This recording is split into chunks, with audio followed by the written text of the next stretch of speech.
जी, हम लोग यहाँ पर बात करेंगे बॉलीवुड के दिग्गजों पे। ये जो कौन है बॉलीवुड के महारथी, ऐसे कौन से फ़िल्म फ़्रेटर्निटी के सदस्य हैं जो बिल्कुल भी अनटचेबल्स हैं, यानी आप उनको टच भी नहीं कर सकते और अगर आप उनसे कोई भी पंगा लेंगे तो आपकी ज़िंदगी बर्बाद हो सकती है। और इनको इम्यूनिटी भी हासिल है कि आपने देखा होगा कि इनको कोई मार नहीं सकता।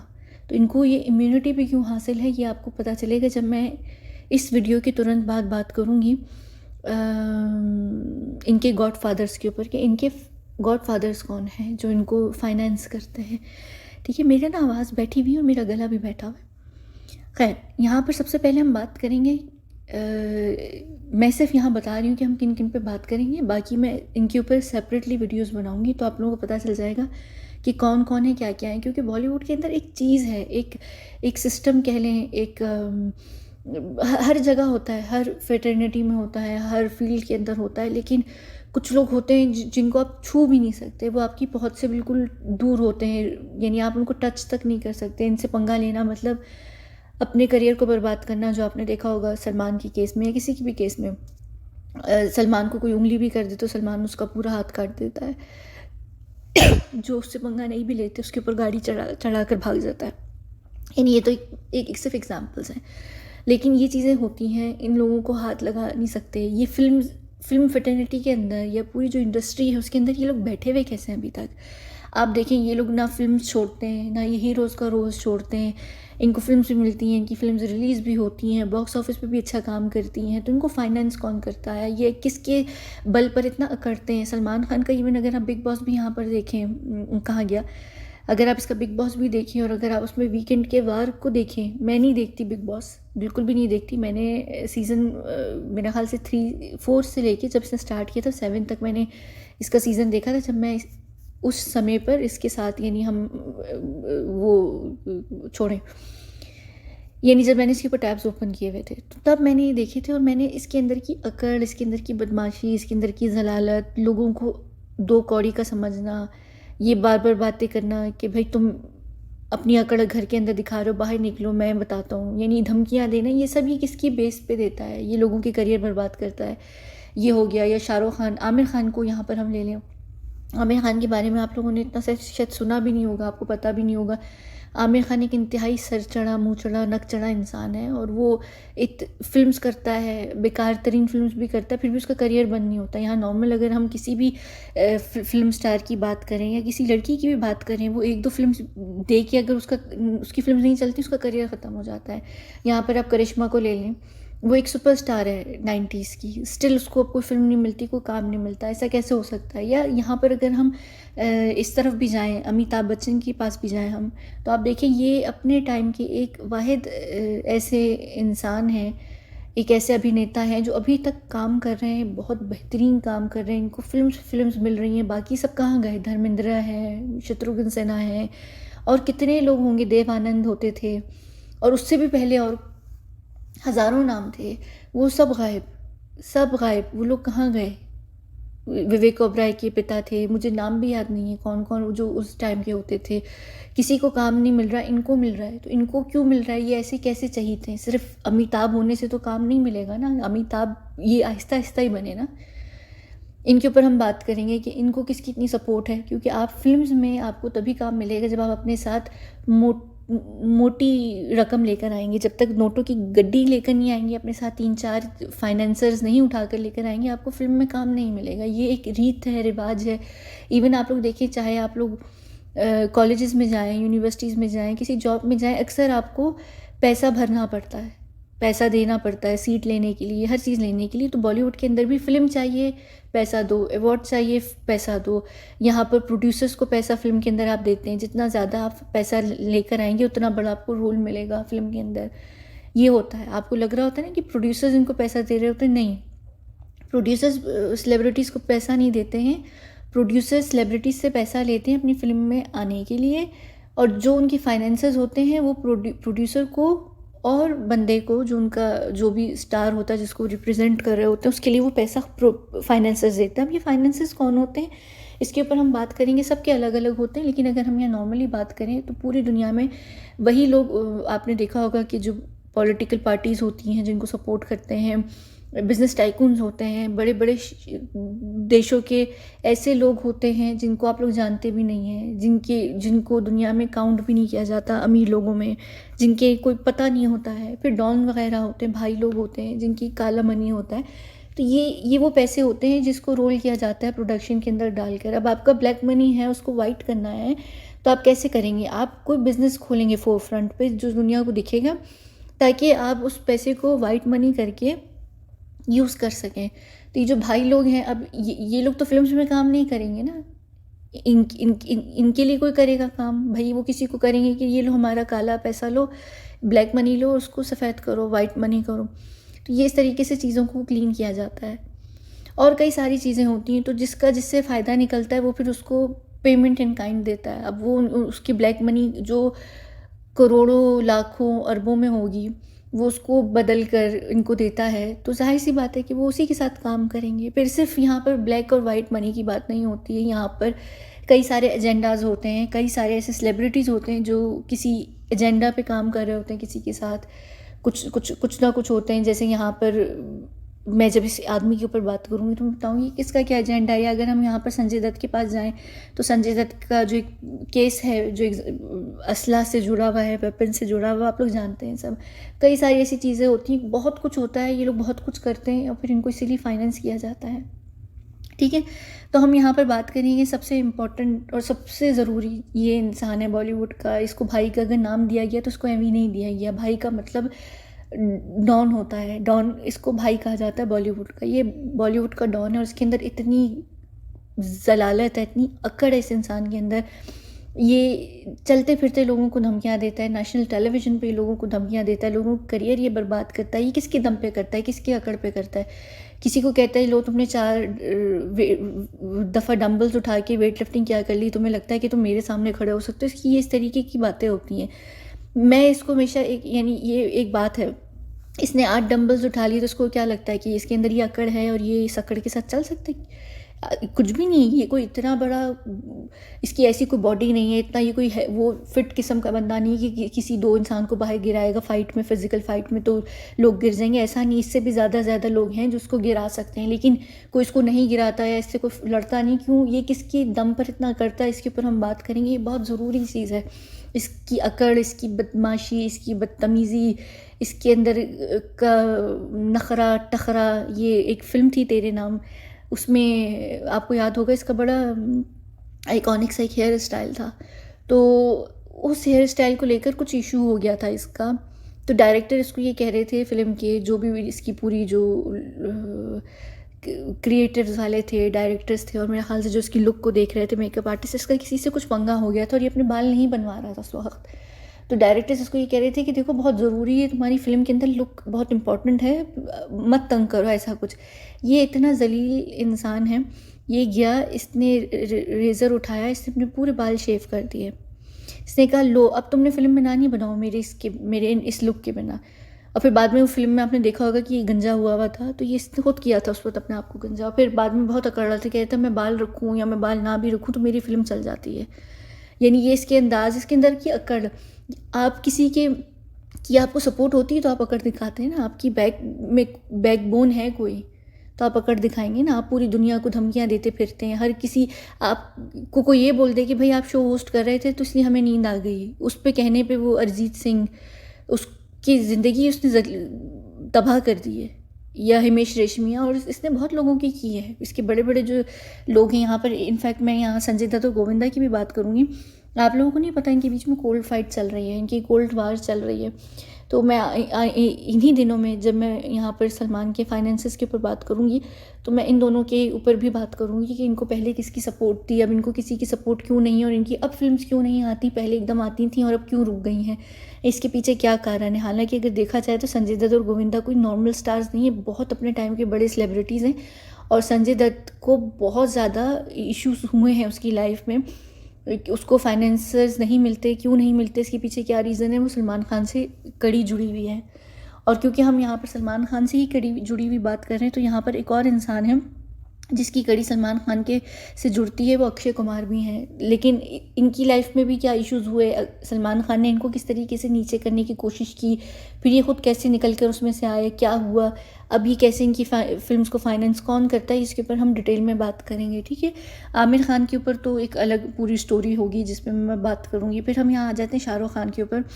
शाहरुख खान का आप लोग सुनेंगे, आप लोग कंफ्यूज हो जाएंगे कि इस बंदे को किस तरह की सपोर्ट हासिल है। और वो मैं बाकायदा इसकी तो सपोर्टर्स जो इसको लोग एग्जैक्टली फाइनेंस करते हैं, मैं उनके नाम धंधा सब बताऊंगी, सलमान की भी और इसका भी। इसके इतने बड़े हाथ हैं, इतने लंबे हाथ हैं कि आप लोग जब सुनेंगे आप लोग घबरा जाएंगे कि ये बंदा इस वजह से, ये जिसको किंग किंग कहा जाता है ना, किंग बॉलीवुड का, ये इसकी बादशाह फिल्म रिलीज़ होने की बाद से नहीं इसको किंग का नाम दिया गया। इसको एवी किंग का नाम नहीं दिया गया, इसको किंग का नाम जिस वजह से दिया गया आपको समझ आएगी जब मैं इसके ऊपर बात करूँगी कि इसको किंग क्यों कहा जाता है, इसका क्या रीज़न है इसको किंग कहने का। भी बहुत सारी चीज़ें इसका जो एक्चुअली खुलासा है वो बहुत बड़ा होगा। और शाहरुख भी इंतहाई बदतमीज़ किस्म का इंसान है, आप लोगों को नहीं दिखते पर्दे पे।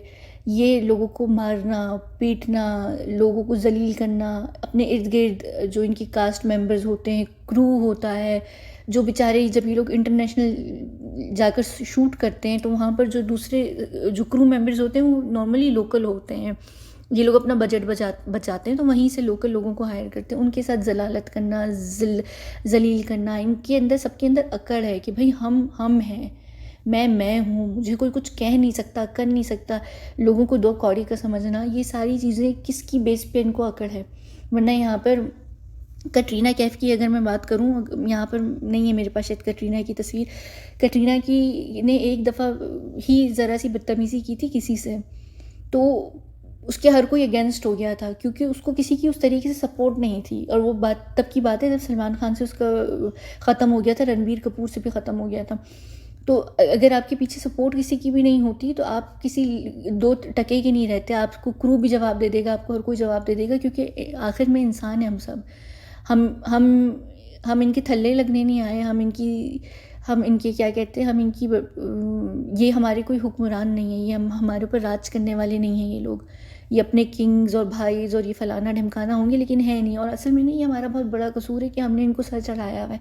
अगर हम सिनेमास जाकर इनकी फिल्म्स ना देखें ना, इनको ज़ीरो ऑडियंस मिले, तो आप देखेंगे किस तरह ये सड़क पर आएंगे फेम की वजह से। और जब इनका फेम कम होगा ना तो इनके पीछे जो बड़े बड़े फाइनेंसेस हैं ना वो भी इनको फिर सपोर्ट नहीं करेंगे।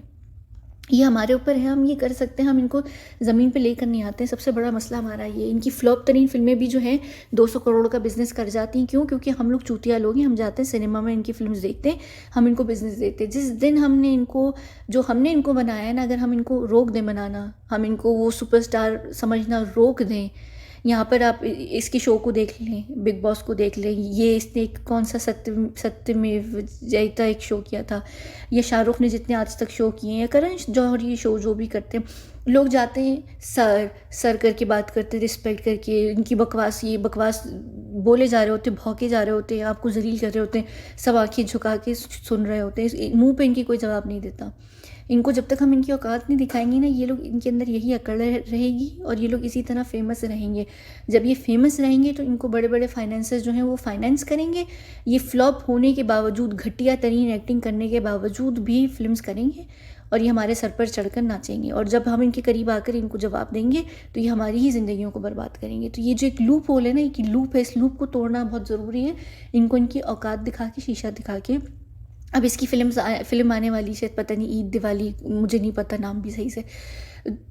चूतिया तरीके से लोग जाएंगे, सिनेमा भरेगा, सिनेमा में लोग देखेंगे, बात हो जाएगी भाई 400 करोड़ फिल्म कर ली भाई ने, वो सड़ा मनूस किस्म का कहाँ गया ये पागल इंसान। ये तो है ही पागल। 1 मिनट, कहाँ ये शाहरुख की 2-3 फिल्में आ रही, पठान आ रही है, एक पता नहीं अभी कौन सी आ रही है, क्या नाम है जिसको भी कल परसों प्रमोट कर रहा था मनूसड़ा, ये सलमान खान, भूल भी गई मैं, पता नहीं, मुझे पता भी नहीं, मैंने क्योंकि नहीं देखा वो। मुझे ये पता है कि इसका कोई टीज़र आउट हुआ है और सलमान बड़ी सपोर्ट कर रहा है इसको। फिर ये आ गया है, कहाँ गया वो जो हॉलीवुड की फिल्म छापता रहता है, इसकी अपनी कोई आइडेंटिटी नहीं है। चाहे लाल सिंह चड्डी हो या पता नहीं फलाना ढिमकाना, हर फ्लॉप फिल्म ये करता है। इसकी फिल्म, ओ भाई, सब झूठ मूठ की तारीफ़ें करके इसको सर चढ़ाते हैं। इसके फैंस बने फिर रहे होते हैं लोग। जब इसके फैंस बने फिर रहे होते हैं और हम कहते हैं ना भाई इन्होंने ख़रीदे हुए फैंस, इन्होंने फैंस नहीं, इसमें हमारा भी कसूर है। इतने फैंस आप ख़रीद भी नहीं सकते। इंटरनेशनल लेवल पर, नेशनल लेवल पर फैंस हैं, इनको सपोर्ट है, इनके पास फ़ेम है। जब इतना इनके ऊपर क्रेज़ है लोगों का, तो इनको लोग फाइनेंस करेंगे। वो कहेंगे भई इसकी फ़िल्म में इन्वेस्ट करो, उससे डबल ट्रिपल हमें फ़ायदा होगा, तो वो करेंगे। हमने जब ऐसे चूतिए लोगों को स्टार्स बनाए, जब भी तो ये हमारे सर पर चढ़ते हैं और ये समझते हैं कि हम इनको हाथ लगा लेंगे तो इनको अछूत की बीमारी हो जाएगी। तो ये तो एक्चुअली हमने इनको खुद बर्बाद किया भई। ये सब 2-2 कौड़ी के लोग, ये कौन है? ये मलाइका अरोड़ा, या ये इसकी जो बहन है अमृता अरोड़ा, ये लोग कौन है? ये हैं क्या? कुछ भी नहीं है, लेकिन ये सर चढ़े हुए लोग हैं, क्योंकि हमने इनको सर चढ़ाया है। फिर शाहरुख के ऊपर बात, अमिताभ के ऊपर तो खैर मैं बात करूँगी, मैं बताऊँगी भी कि अमिताभ किस तरीके से अकेले अकेले फेमस हैं। अपनी एज का जो इनका पूरा जो एक इनका अपना एरा था, उसके बावजूद भी ये अभी तक फेमस है। बहुत अच्छा एक्टर है, बेहतरीन तरीन एक्टर है। मुझे एक्चुअली इसकी फ़िल्म्स देखने में बड़ा मज़ा भी आता है, लेकिन फिर भी एक इंसान की सपोर्ट है। बल्कि इसके ऊपर मैं अभी यहाँ पर वीडियो बंद करने से पहले, आपको पता ही नहीं है इन्होंने कितने लोगों के करियर में बात की। ना सिर्फ करियर पर बात की है, बल्कि कादिर खान, जो कि बहुत बड़ा एक्टर रहा है, इतना बड़ा नाम है वो, उस तक की करियर की वाट इसने लगाई थी। सिर्फ कादिर खान ने इसको सर नहीं कहा था, अमिताभ बच्चन को अमित सर नहीं कहा था। ये इतनी इतनी सी बातों को माइंड कर जाते हैं। इनकी ना 2 टके की ईगो होती है, 2 टके का इनको शौक़ होते हैं कि लोग इनको ज़बरदस्ती की इज़्ज़त दें, आंखें झुका के रखें। ये लोग बकवास भी करें तो लोग आंखें बंद करके सुने, चाहे दिल में इनकी इज़्ज़त करें या ना करें। ये जो ये इज़्ज़त, यही बकवास है ना, मुझे ये इतना ज़हर लगता है। ये इंसान, इसके अंदर इतना गंद भरा हुआ है, ये इतनी बकवास करता है, इतना लोगों को बुली करता है, इतना लोगों को ये नेशनल टेलीविज़न पर, नेशनल को छोड़ दें, इसके साथ सामने मिले ना, ये हक समझता है लोगों को बुली करना, किसी भी बात पे, किसी के वेट पर, किसी की हाइट पर, किसी के रंग पर, किसी के काम पर, किसी की किसी चीज़ पे, किसी की इवन जॉब्स पे। ये खुद पढ़ा लिखा नहीं है, तो इसको बहुत कॉम्प्लेक्सेस हैं। इसने कटरीना कैफ तक को नहीं छोड़ा, जिसको ये सो कॉल्ड अपनी गर्लफ्रेंड मानता है। इसने पूरी दुनिया को ये बुली करता है, और इसको ज़रा सा कोई कुछ बोल दे तो इसको लग जाती है, इसको ठक करके लग जाती है, इसके अंदर बर्दाश्त भी नहीं है। तो ये सब जो है ना, घटिया किस्म की इनकी बकवास हम खुद सुनते हैं, और हम इनको टर जवाब नहीं देते। बिग बॉस पे इस तरह से बकवास करते हैं ना, अगर इसको कोई कंटेस्टेंट बोल दे, जो कि कोई बोलता नहीं है, अगर कोई बोल दे ना, तो बाकी के 20 कंटेस्टेंट यही कहेंगे कि कितनी बुरी बात है, सर से बदतमीजी कर ली इसने। ये तो हमारी सोच है। हम इनसे दबेंगे और ये हमें फिर दबाते हैं। हम खुद मौका देते हैं कि दबो। हम इनके आगे नहीं खड़ा होना चाहते, हम इनके आगे नहीं खड़ा होना चाहते। तो फिर आप लोग ये बात भूल जाएं कि आप लोग कभी उन 10 सुपर फैमिलीज़ जो दुनिया की हैं, जो आपको कंट्रोल कर रही हैं, आप उनके आगे खड़े होंगे नहीं। हमारी जो सोच, जो हमारी माइंड है, जो हमारी पर्सनालिटी है, वो दबने की है। हम किसी भी इंसान को ज़रा सा पावरफुल देखते हैं, हम उससे दब जाते हैं, हम उससे फ़ौरन डर भी जाते हैं। हम ये नहीं देखते कि वो कितना कुत्ता, कमीना, कंजर, जलील, दल्ला, भड़वा। यानी मेरे मुँह से इसको देखकर गालियाँ निकलती हैं, क्योंकि मुझे पता है, मैंने इसको सामने से देखा है। ये ज़लील तरीन इंसान है, जब भी तो मुझे इससे 36 का आंकड़ा है। मेरा इससे बिल्कुल नहीं बनती मेरी इससे। खैर, उसके बाद हम यहाँ पर बात करेंगे, ये सब हो गया, अमिताभ बच्चन हो गया। अच्छा, आप लोग मुझसे सोचेंगे मैं ऐश्वर्या पे भी करूँगी। नहीं, मैं ऐश्वर्या पे नहीं करूँगी अभी। ऐश्वर्या का सिचुएशन अलग है। फिर यहाँ पर ये सब हो गए। हाँ, विद्या बालन। ये विद्या बालन का मैं थोड़ा सा बताऊंगी, क्योंकि मैंने इसके ऊपर ये भी बात की हुई कि ये एक रिसेंटली अब बॉलीवुड की मैडम भी हैं। अगर आपको ये शब्द पता होगा कि मैडम कौन होती हैं, ये जो पिम्प होते हैं ना, ये बॉलीवुड की वो हैं। ये वो काम भी करती हैं। उसके अलावा ये जब किसी के साथ शादी इनकी नहीं भी हुई थी, तब भी इनको फिल्म्स मिलती थी। ये बहुत बड़ा हाथ इनका फाइनेंसेस के अंदर है। ये किस तरीके से लेकर आती हैं मैं ज़रूर बताऊंगी। ये अपने दम पर ख़ुद भी बहुत बड़ी हैं, चाहे ये उस बंदे से शादी करती ना करती जिससे इन्होंने की। मुझे उनके पति का नाम भी नहीं पता। मुझे ये पता है कि आदित्य रॉय कपूर की भाभी हैं। उसके हस्बैंड का मुझे नाम इस वक्त याद भी नहीं आ रहा। इसके ऊपर बात करना बहुत ज़रूरी है। मुझे ये औरत ही बहुत घटिया लगती है, जिस तरीके की इसकी हरकतें ना, इसके चेहरे पे उतनी ही भरी हुई लानत भी है। और ये रिया चक्रवर्ती की बहुत बड़ी वेल विशर भी हैं। अच्छा, उसके बाद यहाँ पर हम बात करेंगे प्रियंका चोपड़ा। प्रियंका चोपड़ा इतनी फेमस कैसे हुई हैं? हॉलीवुड में जाना बहुत मुश्किल काम होता है। सबने ट्राई किया है, इवन सलमान खान तक ने कोशिश की, नहीं जा सके। आपकी बड़े बड़े खान्स और ये सब सेलिब्रिटीज़ कोशिश करते हैं, इनको बड़ी छोटे से रोल्स मिलते हैं, इनको लोग पूछते तक नहीं हैं ये क्यों इतनी फेमस हो रही हैं, इनके ऊपर इतने सर पे अकड़ क्यों चढ़ गई है, क्या हुआ है, इनको कौन फाइनेंस करता है, इसके ऊपर मैं बात करूँगी। क्योंकि ये अब एक मोटी रकम अपने हाथ में रखती, चंक रखती हैं फाइनेंसर्स का अपने साथ ही। कैसे रखती हैं, इसके ऊपर हम बात करेंगे। और यहाँ पर एक ये जो आप लोग एक्सपेक्ट भी नहीं कर रहे होंगे, जैकुलीन फर्नांडिस, जो कि श्रीलंकन लेडी हैं, और ये इतनी इंडिया में कैसे फेमस हैं, किस वजह से फेमस हैं, इनको क्यों इतनी सपोर्ट मिल रही है, इसके ऊपर हम बात करेंगे। उसके बाद जब ये यहाँ पर ये सारे अनटचेबल्स हैं, इनको टच भी नहीं कर सकता। एक और ये चीज़ है, ये नया नया कपल कह लीजिए जो इस बॉलीवुड की अनटचेबल्स के अंदर अब शामिल हो रहा है, रणवीर सिंह और दीपिका पादुकोण। ये दोनों, रणवीर सिंह को तो खैर पहले सपोर्ट नहीं थी किसी भी फाइनेंसेस वगैरह की, बहुत स्ट्रगल करता था। दीपिका के साथ ये जुड़ा भी इसीलिए था, दीपिका के पास पहले से फाइनेंसेस थे, और अब ये दोनों कपल के तौर पर बहुत बड़े और मजबूत हो चुके हैं, और इनके हाथ में भी एक अलग तरीके की सपोर्ट आ चुकी है। और इस वजह से ये दोनों एक्चुअली शादीशुदा होकर भी ओपन मैरिज में हैं, और ये दोनों की जो शादी है इंतहाई फेक तरीन शादी भी है। ये मैं इनके रिलेशनशिप पे तो ज़रूर बात करूँगी, लेकिन बाद में कभी इनके फाइनेंसेस पे मैं ज़रूर बात करूँगी। ये रिसेंटली इस अनटचेबल्स के अंदर जो हैं ये प्रवेश हुए हैं और ये आए हैं, अब देखेंगे, इसके ऊपर हम बात करेंगे। उसके बाद हम जब ये पूरा अनटचेबल्स का टॉपिक ख़त्म कर देंगे तो हम बात करेंगे जो बॉलीवुड की मिस इंडिया, मिस यूनिवर्स और ऐसी कुछ मॉडल्स जो हैं, ये क्या हैं, ये कैसे फिल्म्स में घुसती हैं, इनको कैसे काम मिलता है, उसके ऊपर हम बात करेंगे। और एक और ग्रुप है मिस वर्ल्ड और मिस यूनिवर्स के अलावा, एक ग्रुप है फॉरेनर्स का बॉलीवुड के अंदर, कि ये जो फॉरेनर्स गर्लफ्रेंड्स होती हैं, फॉरेनर्स लड़कियां होती हैं, ये कैसे आती हैं, ये क्या काम करती हैं, चाहे वो नूरा फ़तेही हों, चाहे वो अरबाज़ खान की गर्लफ्रेंड हो, चाहे वो सलमान खान की साइड किक, वो जो एक है मेरा ख्याल से कहाँ रशिया की है, कहाँ की, वो जो एक उसका नाम मुझे याद नहीं आ रहा। और जो भी लड़कियां आती जाती हैं,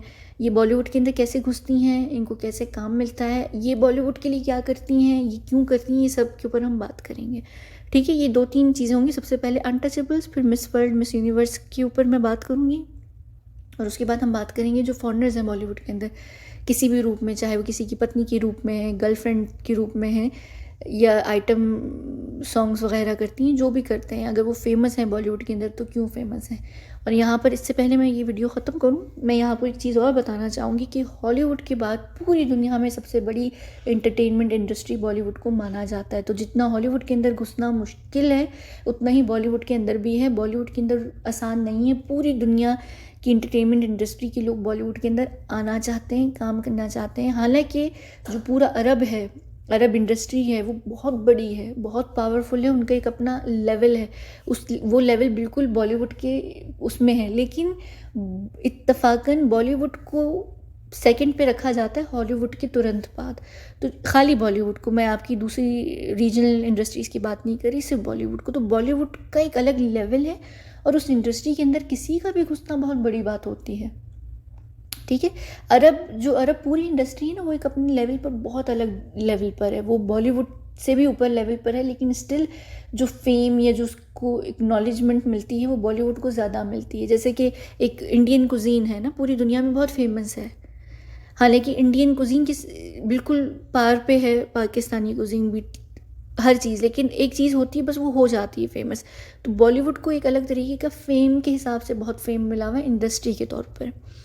हालांकि जो अरब इंडस्ट्री है वो सेकंड नंबर पर है बड़े होने और सब चीज़ों के होने पे, और वो बहुत उनकी इवन उनको जिस तरीके से पैसे मिलते हैं या जिस तरीके से उनको पेमेंट्स मिलती हैं, या उनके पास जो लेवल है, जितने करोड़ों लाखों के उनके एक सिंगर्स या उनके जो एक्टर्स हैं वो लेते हैं, स्टिल वो लोग बॉलीवुड से नीचे आते हैं फेम के हिसाब से पूरी दुनिया में, इंटरनेशनल लेवल पर। और बॉलीवुड का फेम बहुत अलग है, हॉलीवुड के तुरंत बाद आता है पूरी दुनिया में।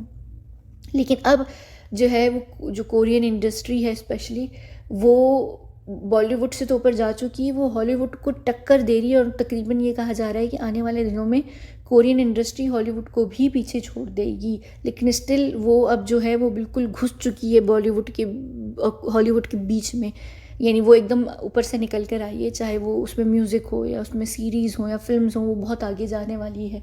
वो ये होगा कि डेफिनेटली बॉलीवुड को धक्का लगेगा, नीचे आएगी 3rd नंबर पर। लेकिन खैर ये सारी चीज़ें तो मैं इस वजह से बता रही थी कि बॉलीवुड जो है अपने आप में एक बहुत बड़ी चीज़ है।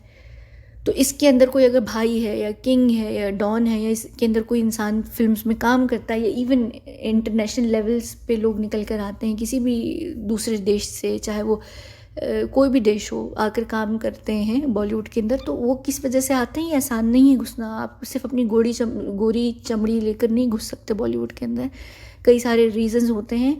वरना पूरा गोवा भरा हुआ होता है गोरी लड़कियों से, ईस्ट यूरोप साउथ यूरोप की लड़कियों से, जो बॉलीवुड के अंदर तड़प रही होती हैं, बैक डांसर की भी उनको पोजीशन नहीं मिलती है। इंडिया क्यों भरा हुआ है गोरे लोगों से इंडस्ट्री में घुसने के लिए, लेकिन उनको सिर्फ क्योंकि वो गोरी है, उनके ब्लॉन्ड बाल या कलर्ड आइज हैं, इस वजह से काम नहीं मिलता।